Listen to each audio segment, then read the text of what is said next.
Senhoras e senhores, bem-vindos a mais uma aula de Educação Física.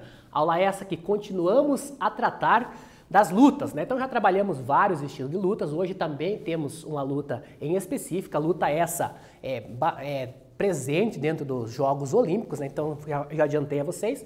Em primeiro momento trabalhamos as lutas olímpicas e depois lutas difundidas mundialmente, né? Só que não presentes no contexto das Olimpíadas. Essas lutas também estão presentes nos Jogos Escolares. Então você que já conhece Jogos Escolares, já participou de alguma modalidade, pode ter participado também, inclusive, dessa. Então, mas você já bem sabe como que funciona a dinâmica das nossas aulas, né? Já convido vocês a levantarem, a ficarem em pé, fazer aquele movimento, fazer um alongamento, né? Que você já sabe que funciona, né? Então esse alongamento, esses movimentos faz-se necessário para melhorar, né, a assimilação do conteúdo. Então já convido vocês a fazer esse movimento no ritmo da música que vai vir agora.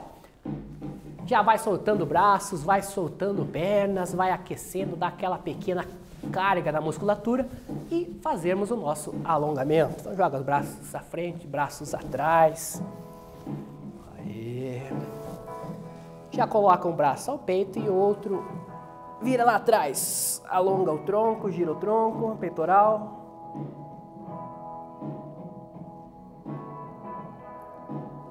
Trocou de lado.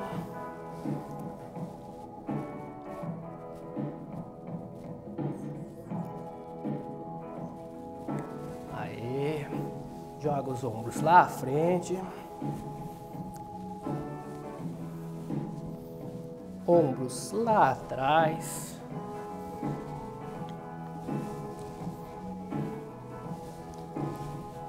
Cruza os dedos, vai lá atrás da cabeça, encosta o queixo no peito, mantém as costas retas.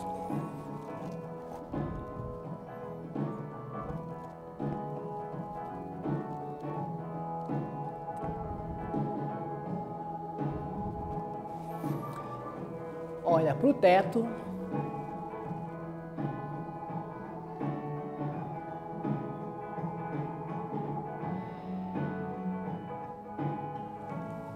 Pro lado.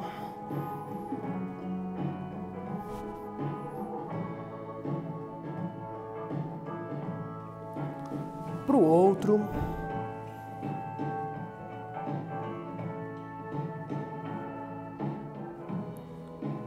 Gira a cabeça lá 360 graus para um lado e pro outro. Para baixo e para cima. Aí, solta novamente a musculatura, né? Então, esses movimentos, esses alongamentos, pequenos alongamentos que fazemos, são recomendados a você estar fazendo sempre durante os intervalos das aulas, né? Então, levanta, faz esses alongamentos, trabalha a musculatura, né? Não devemos ficar muito tempo parado, né? Então, nossa musculatura sobrecarrega bastante. Então, como devemos estar em casa, estar restrito ao ambiente doméstico, né? Então faz-se necessário esses alongamentos. Faz esses alongamentos durante toda e qualquer aula, né? Que vai melhorar bastante o aprendizado de vocês. Também a água é super importante. Então já aproveita já que vocês estão em pé e já traz a água para perto de você, que vai também, a hidratação é também muito recomendada. Então traz a água e já deixa ali pertinho, sempre que sentir sede, toma a água. Então colocando aqui para vocês, temos uma luta também olímpica, né? Bastante característica. Ela é conhecida também por luta olímpica, é um dos nomes dela, né? Também tem outros nomes que nós vamos estar colocando aqui para vocês. Então tem duas situações aqui nas imagens, nós podemos ver que as pessoas estão ali tentando imobilizar umas a outra, derrubar uma a outra, né? Então é uma das regras da modalidade, né? Então é levar o adversário ao chão. Então ali é extremamente necessário força, né? E técnica. Então ali é bastante a questão de força que o atleta precisa ter para jogar o seu oponente ao chão, né? Então, vocês podem ver, dependendo da categoria que ele se enquadra, né? Como vocês sabem, as lutas, já coloquei para vocês, existem pesos, né? Então, cada atleta está dentro de seu peso. Nessa modalidade também existem pesos. Então, quanto mais pesado for o atleta, mais difícil vai ser jogá-lo ao chão, né? Tem técnica ali que o oponente precisa levantar o outro. E você vê toda a força que o atleta deve ter para fazer isso, né? Então nós falamos aqui especificamente hoje das lutas olímpicas, que são a estilo livre e a estilo greco-romano. Nós vamos estar detalhando as diferenças entre essas lutas daqui a pouquinho mais. Mas então é o estilo livre e a greco-romana, né? São muito parecidas, bastante parecidas, e tem um fator ali que vai diferenciar uma da outra. Então aqui nós temos uma contextualização mostrando como que acontece essa luta. Então, para começarmos, como você já bem sabe, vamos tratar da questão histórica da luta, como que ela surgiu, da onde ela veio, ou por que ela tem esse nome, né? A evolução da luta. Então, tudo isso daí nós vamos trabalhando em todas as lutas. Já trabalhamos nas lutas anteriores e na luta de hoje não é diferente. Essa luta é considerada, junto com a maratona, como vocês bem sabem, né? Quando a primeira competição que existiu dentro das Olimpíadas, lá em 776 anos antes de Cristo, um pouco depois, as lutas foram inclusas. Então, você vê como a luta tem um contexto histórico muito grande. Então, ela faz muito tempo, ela é um dos pioneiros, das modalidades pioneiras das Olimpíadas. Então, ela está contextualizada aqui. Então, junto com a maratona, é um dos esportes mais antigos que se tem registro.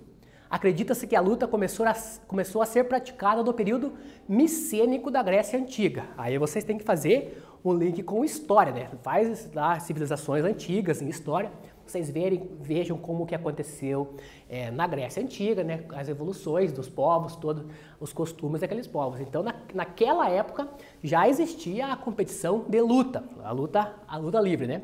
Os atletas lutavam nus, onde seus músculos representavam o equilíbrio entre o corpo e a mente. Então, no início da competição, essa luta, os atletas precisavam estar nus para fazer essa luta, né? Então, ali, né, nus, ele podia mostrar toda a musculatura que esse atleta possuía, né? Então, ali aliava a questão de força física, né, juntamente com a mente do atleta. Então, quanto mais, como eles bem dizem, né, corpo são, mente sã. Então, também está bastante aliada ao fator das lutas. Registros e imagens datados do ano de 2000 anos antes de Cristo, né? Então, nós pegarmos a data que nós temos hoje, 2020, acrescentarmos mais 2000 anos ali. Então, nós já temos o quê?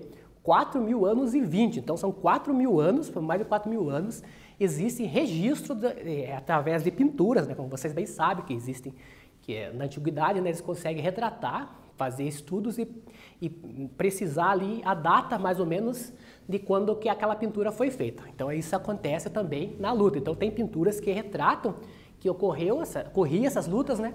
Em 2000 anos antes de Cristo já aconteciam essas lutas. Então, como está retratado nessa imagem aqui, então é uma imagem que retrata bastante, através da pintura, né, que retrata bastante essa questão de como eram essas lutas. Então pode ver que os atletas estão nus, lutando ali, fazendo um combate estilo o que nós temos hoje. Então ela estreou nos Jogos Olímpicos na Era Antiga, no ano de 704 a.C., então juntamente com a maratona. Ela é uma das pioneiras nas Olimpíadas. E segundo os escritos e esculturas da época, os atletas lutavam nus com uma mistura de azeite de oliva e terra. Então os atletas não existia espaço específico, né? Então eles lutavam o quê? No chão mesmo, na terra. Então ali como eles passavam uma espécie de azeite, de óleo no corpo, né? Então misturava com a terra e virava aquele lamaçal, né? Então a luta ocorria nessa situação, nus com óleo e terra tudo misturado. Então acontecia a luta no início, né? E não havia limite de tempo, então a luta não tinha tempo, como na maioria das lutas que temos hoje, né? Então ela não tinha tempo, os atletas lutavam até a exaustão mesmo, né? E a única coisa que existia aqui era uma divisão entre rapazes e adultos. Os rapazes lutavam numa categoria e os adultos na outra. Era a única divisão que tinha. O restante era todo mundo junto, sem tempo, sem nada. Então, isso dessa maneira que ocorria as lutas no início, então na sua criação, né? Então, o que era o objetivo no início? O objetivo era o quê? Derrubar o adversário 3 vezes. Levei o adversário ao chão 3 vezes, como que caracterizava isso daí? É quando o oponente tocava as costas, o ombro e o tórax no chão. Então, se ele caísse dessa maneira, caracterizava uma queda. 3 quedas, eu ganhava a luta e acabava a luta. Enquanto alguém não sofresse essas 3 quedas, a luta não acabava, não existia tempo, né? Então, o que acontecia era em cima das quedas apenas. Então esse esporte, né, a luta, permaneceu nos Jogos Olímpicos até o fim dos Jogos Olímpicos da Antiguidade. Então existiam os Jogos Olímpicos da Antiguidade, eles foram extintos, aí depois foi criado os Jogos Olímpicos modernos. Então, mas até o final dos Jogos Olímpicos antigos, as lutas estiveram presentes. E como que isso ocorreu, então? Com o domínio do Império Romano sobre os gregos, aí vocês vão lembrar lá das aulas de história, né, das guerras que aconteciam entre gregos e romanos. Então tem toda essa situação. Então quando a Roma derrotou a Grécia, eles acabaram com os Jogos Olímpicos. Mas a luta permaneceu na cultura romana e atravessou os séculos. Então não foi só pelo motivo de acabar com as Olimpíadas que a luta foi extinta. Não, a luta continuou sendo praticada. Aí não no contexto de competição olímpica, né? Sim, mas no contexto de condicionamento físico mesmo. Tanto é também para estar treinando os soldados, né, que precisavam estar lutando. Então, o fator que explica a adoção do termo greco-romana é um dos estilos da luta. Então, é ali quando aliou a cultura grega com a cultura romana, né? Então, aí deriva um dos nomes do estilo de luta, né? Que é a greco-romana. E os Jogos Olímpicos da Antiguidade, então, foram extintos por ordem do imperador Teodósio em 393 anos depois de Cristo, né? Então, em virtude da extensão do Império Romano, que foi dividido entre Ocidente e Oriente, a disseminação da luta estava garantida, né? Então, mesmo acabando as Olimpíadas em 393, as lutas continuaram sendo praticadas, né? Como já falei para vocês. Então, não foi só a questão de extinguir as Olimpíadas, acabou a luta. Não, como o Império era muito grande, então o pessoal continuou praticando a luta em vários locais distintos, né? Não como estilo de competição, mas sim de condicionamento. Bora para a nossa primeira atividade, então. Falamos sobre um breve histórico das lutas, né? Então temos a nossa primeira atividade da aula de hoje. Atividade descritiva, faz as suas anotações no caderno. Que fala o seguinte: segundo registros, nas primeiras competições de lutas nas Olimpíadas, o que era necessário acontecer para ser o vencedor e como caracterizava esse golpe. Então, quando foi criada a luta, existia uma maneira de se vencer, né? Então, que maneira é essa? E como que caracterizava esse golpe. Vocês vão ter um tempinho para realizar essa atividade e já nós voltamos com a correção.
Voltando então, pessoal, com a correção da atividade que tinha ficado aqui para vocês, que era sobre as primeiras competições de lutas, o que era necessário acontecer para que houvesse um vencedor, né? E como esse golpe era caracterizado. A resposta correta é o quê?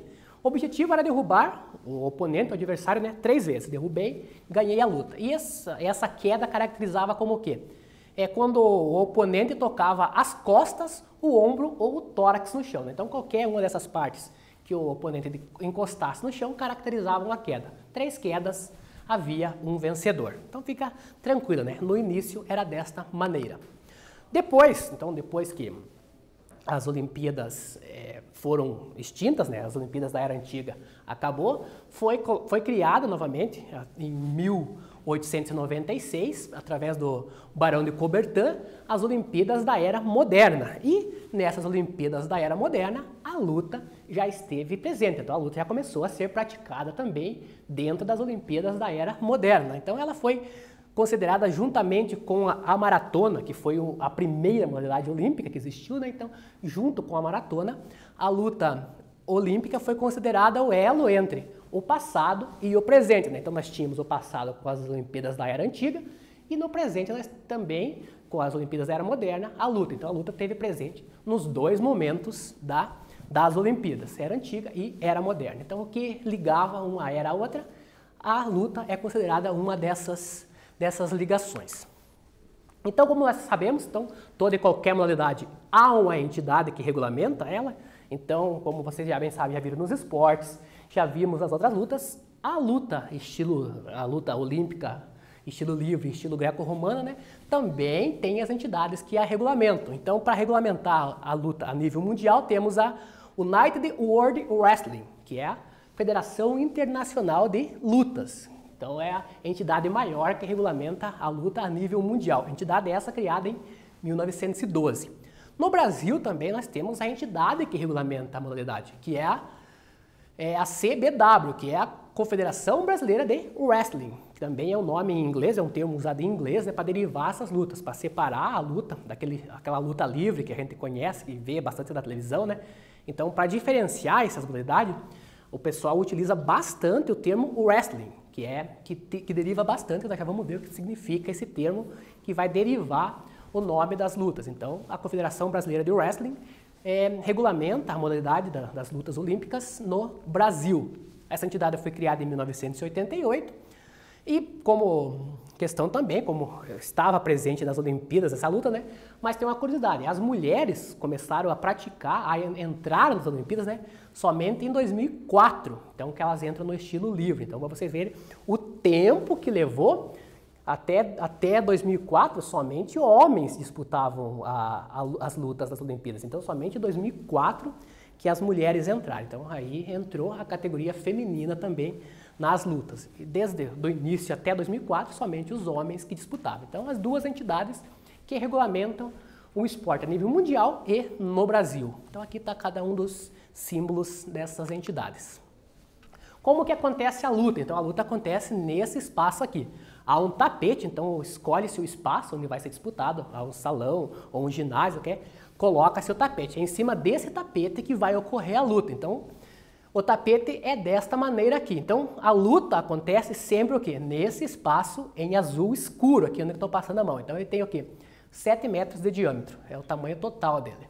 Dá 3,5 de raio, né? Então, 7 metros de diâmetro. Então, a luta acontece dentro desse espaço. A área laranja é chamada de área de passividade. Então, sempre que chegar a luta ali, a arbitragem vai parar o combate e vai reiniciar nesse círculo menor aqui é o centro. Então, também não posso estar lutando nesse espaço laranja, muito menos no espaço azul, né? Então, esse espaço azul aqui é a área de proteção. Então, não há luta. A luta somente ocorre dentro desse espaço azul mais escuro ou nesse espaço central. Então, foi para laranja, a luta para e recomeça no centro. Então, esse aqui é o tamanho. E aqui é onde que ficam os técnicos, né? Então, o corner azul e o corner vermelho. É onde os técnicos vão ficar dando a instrução para os atletas. Então, fica tranquilo, né? Esse tapete, né? Não é tatame, né? Tapete tem 12 metros por 12. Então, é o tamanho dele. Coloca o seu tapete e a luta vai ocorrer nesse espaço. Então, vai ficar mais ou menos assim. Então, essa aqui é um espaço utilizado nas Olimpíadas, né? Então, você pode ver que foi montado 3 tapetes, estão ocorrendo 3 lutas ao mesmo tempo, né? Então, fica bem fácil de distinguir aqui, né? Parte amarela, nesse caso aqui foi mudado, a amarela onde acontece a luta, a laranja a passividade e aqui a zona de segurança. Então são todas as situações que vai estar ocorrendo a luta nesse espaço aqui. São 3 tapetes colocados para desenvolver a luta. As vestimentas dos atletas, então, como nós colocamos lá, tinha corner azul e corner vermelho, então diz respeito às vestimentas dos atletas. Então os atletas usam nas Olimpíadas, um vai usar essa roupa vermelha e a outra vai usar a vestimenta azul. Aí fica bem fácil, tanto para a arbitragem quanto para a torcida, né, para quem está acompanhando no ginásio ou no espaço que forem, ou em casa também, fica fácil distinguir quem que é cada atleta, né? Então, pela cor fica muito fácil distinguir. Então, um vai usar vermelho e outro vai usar azul. Fica muito fácil. Então, são cores bastante distintas que fica fácil fazer essa distinção. Então, essa roupa também é bastante comprimida, né? Então ela vai ficar bem aderida ao corpo do atleta. Então, também é bastante característico da modalidade. Então, dentro das Olimpíadas agora, né, como que funciona? Ela tem um objetivo. Qual que é o objetivo para ganhar, né? Então, os dois estilos têm o mesmo objetivo. Tanto a greco-romana como a livre têm o mesmo objetivo, que é o quê? Imobilizar o oponente com as costas para o solo, chamado de encostamento. Então, levei o adversário, meu oponente, ao chão, encostei as costas dele, ganhei a luta. A luta acaba ali. Então, através do encostamento, que é chamado, a luta se encerra. Em qualquer momento da competição, do combate, né, do round ali, encostei as costas do meu oponente ao chão, fiz o encostamento, acabou a luta. Aí já não tem mais o que fazer, então já era. E também é chamado do que? Esse encostamento é chamado de touché ou pin. São outros nomes também que podem ser colocados para esse encerramento da luta. Caso nenhum dos atletas consiga fazer esse encostamento, né, a decisão é feita de acordo com a pontuação acumulada ao longo dos 2 rounds. Então, a luta dura 2 rounds, né? Então, se eu não consigo fazer o encostamento, o estilo de terminar a luta, né, é através de pontos. Então, cada golpe tem um estilo de ponto e dependendo do número de pontos, eu posso estar ganhando a luta. Então, tem outras situações que nós vamos estar distinguindo em relação ao ponto. Mas vocês sabem que é a mesma coisa fazendo uma comparação ao judô, né? Judô teve um ippon, acabava a luta. Aqui teve um encostamento, acaba a luta também. Então, aqui são as categorias, como são divididas os atletas. Então, na greco-romana, somente homens lutam. Então, luta greco-romana, só homens. Luta livre, mulheres e homens. Fica fácil, né? Então, luta livre tem mulher e homem. Na greco-romana, somente homem. E aqui são os pesos dos atletas. Então, na greco-romana, masculino, 59 quilos, 66 quilos, 75 quilos, 85 quilos, 98 quilos e 130 quilos. São 6 categorias, né? Na estilo livre, masculina são o quê? 57, 65, 74, 86, 97 e 125 quilos. E na estilo livre feminino, que é o único que tem feminino, né? 48 quilos, 53, 58, 63, 69 e 75. Então, essas aqui são todas as categorias, são 6 categorias para cada uma delas. Greco-romana, só homens, e estilo livre, homens e mulheres. Então, como que é a duração da luta? Lá, ó, como eu já falei, então a luta dura o quê? 2 períodos, ou round de 3 minutos cada um. Então, ela dura 3 minutos com um intervalo de 30 segundos. Luta 3 minutos, ao intervalo de 30 segundos, volta para mais um round. Então, são 2 rounds de 3 minutos. Aí é a duração da luta. Então, a luta vai acontecer dessa maneira. Bora para mais uma atividade, então? Falamos um pouco sobre a luta, temos mais uma atividade descritiva também. Para que um lutador no wrestling, dentro das Olimpíadas, seja considerado vencedor, o que ele precisa fazer? Então, para que ocorra o vencedor no wrestling, o que ele precisa fazer? Vocês vão ter um tempo para realizar essa atividade e já já nós voltamos.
Voltando então, pessoal, com a correção da atividade que tinha ficado aqui para vocês. Que era o quê? Como é considerado o vencedor, né, no wrestling? Resposta correta é o quê? Dominar o oponente lançando-o ao chão e mantendo seus ombros presos contra o tapete, controlando a luta ou conseguindo superioridade técnica sobre o oponente, né? Então já falamos o que precisa ser feito, né, para que aconteça uma vitória. Então é jogar o oponente no tapete, né? Fazer o seu encostamento, que é bastante chamado, bastante característico. Então aconteceu isso, eu sou considerado vencedor.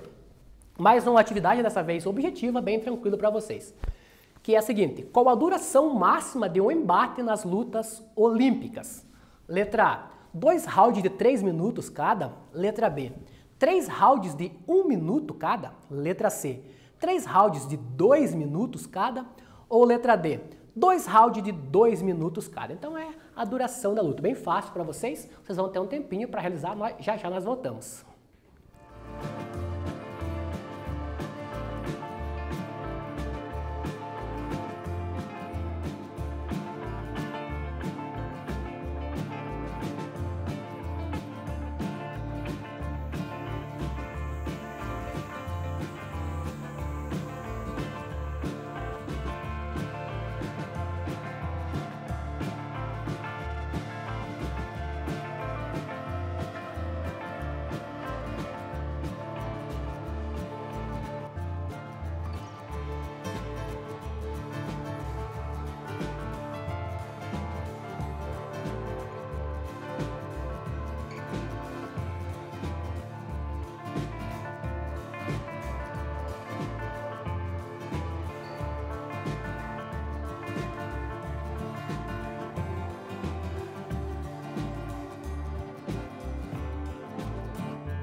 Voltando então, pessoal, com a correção da atividade que tinha ficado aqui para vocês, que era o quê?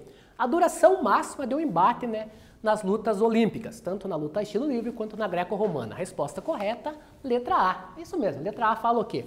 Que são 2 rounds de 3 minutos. Então, no máximo, ela pode durar esse tempo, né? Se acontece um encostamento antes desse período, a luta acaba. Então, mas se não houver esse encostamento, ela vai levar até 2 rounds de 3 minutos cada um. Então é bastante fácil, bem tranquilo nessa questão, que é a duração da luta.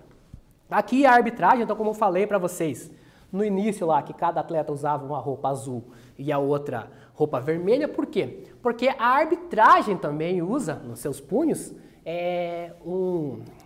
uma munhequeira bastante característico, né? Então ele vai ter um azul e uma vermelha. Então cada vez que ele levanta uma dessas, caracteriza a pontuação daquele atleta. Então para facilitar tanto para a arbitragem quanto para quem está assistindo, ele usa essas munhequeiras para diferenciar os atletas. Então dependendo da pontuação que ocorra, ele levanta a mão e já gesticula que pontuação foi.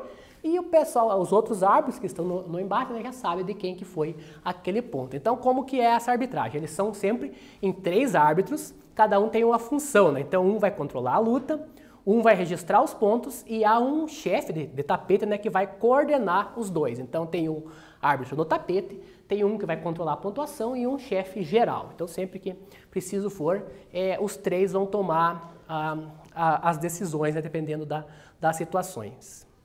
E o árbitro do tapete, né, que vai coordenar e também vai declarar a superioridade técnica que possa vir a ocorrer. E para indicar suas decisões, então o árbitro usa essa pulseira, né, que eu já falei para vocês, com a cor de cada um dos atletas. Esta imagem aqui, que tem o mascote das Olimpíadas da Rio 2016, então ela foi usada, tem uma curiosidade aqui que eu vou colocar aqui para vocês, que é o quê? O desafio. Então o desafio também, assim como ocorre no futebol, como vocês já conhecem bastante, que é bastante falado, né, o VAR.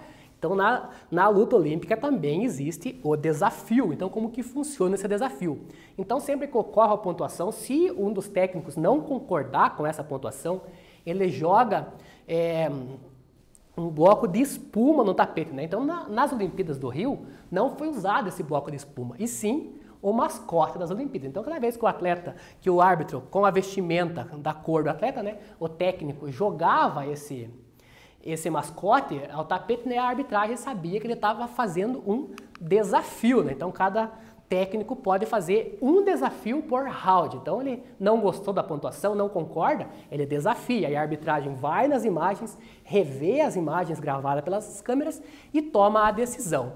Então, caso o técnico que desafia ganhe o desafio, o placar é corrigido e ele vai recuperar esse desafio, né? Então desafiei, ganhei, beleza, eu continuo com o meu desafio. Se eu joguei a espuma ou o mascote ali e perdi, eu vou, além de eu perder o desafio que eu tinha direito, né,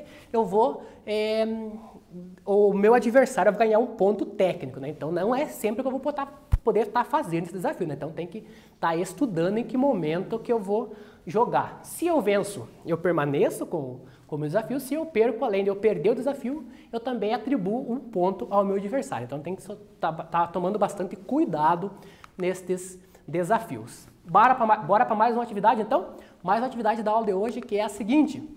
Dentro das lutas olímpicas, é permitido que o técnico lance um desafio sobre as pontuações. Como isso se caracteriza? Então, como que vai caracterizar esse desafio? É uma pergunta descritiva, né? Vocês vão ter um tempo para fazê-la. Já já nós voltamos com a correção.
Voltando então, pessoal, com a correção da atividade que tinha ficado aqui para vocês, uma atividade descritiva, né, que tratava sobre o quê? Sobre o desafio, né, como que vai se caracterizar esse desafio, como que o técnico vai proceder.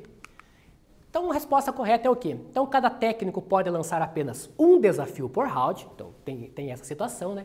O técnico vai lançar esse bloco de espuma, nas Olimpíadas do Rio foi o mascote, né? Então ele vai lançar esse bloco de espuma na área de combate e vai parar a luta. A arbitragem vai analisar as imagens e tomar a decisão. Então os 3 árbitros vão analisar as imagens, vão ver se realmente aquele desafio é válido ou não, né? Se o desafio for válido, o placar é corrigido e o desafio devolvido ao técnico, né? Então se eu acertei no desafio, vai corrigir o placar, devolver o desafio para o técnico vai continuar tendo aquele único desafio. E se for negado, se a arbitragem achar que aquele desafio não teve valor, eles vão atribuir um ponto ao adversário, né? Então vai atribuir um ponto ao adversário e eu vou perder esse desafio que eu tinha direito. Então são a situação de desafio que ocorre na luta olímpica, tanto na estilo livre quanto na greco-romana. E para fecharmos a aula de hoje, vocês já bem sabem, né? Nós temos aqui o nosso quadro Saiba Mais. Então aqui são 3 reportagens também, são 3 vídeos que vão retratar, vão trazer melhor a fala sobre as lutas nas Olimpíadas, né? Principalmente esse primeiro vídeo aqui, recomendo vocês bastante assisti-lo, que é o quê? Um quadro de um programa de TV que existiu, né, que falava sobre as Olimpíadas. Então, nesse primeiro vídeo aqui vai falar sobre a luta estilo livre. Então, baixa o slide, já clica nesse link e assiste. Lá tem bastante imagens, curiosidades sobre essa luta. Bastante recomendado vocês assistirem. Então, além das outras, que também é bastante interessante. E para fecharmos, então, para terminarmos a aula de hoje, eu me despeço, agradeço a companhia de vocês. Peço que realizem as atividades no Classroom, é através da realização da atividade que você garante a sua presença. São 2 exercícios sobre o tema da aula de hoje, bem tranquilo. Responde lá, garante a sua presença e assim nós sabemos que você esteve conosco na nossa aula de hoje. Forte abraço a todos, me despeço e até a nossa próxima aula. Valeu, pessoal. Tchau, tchau.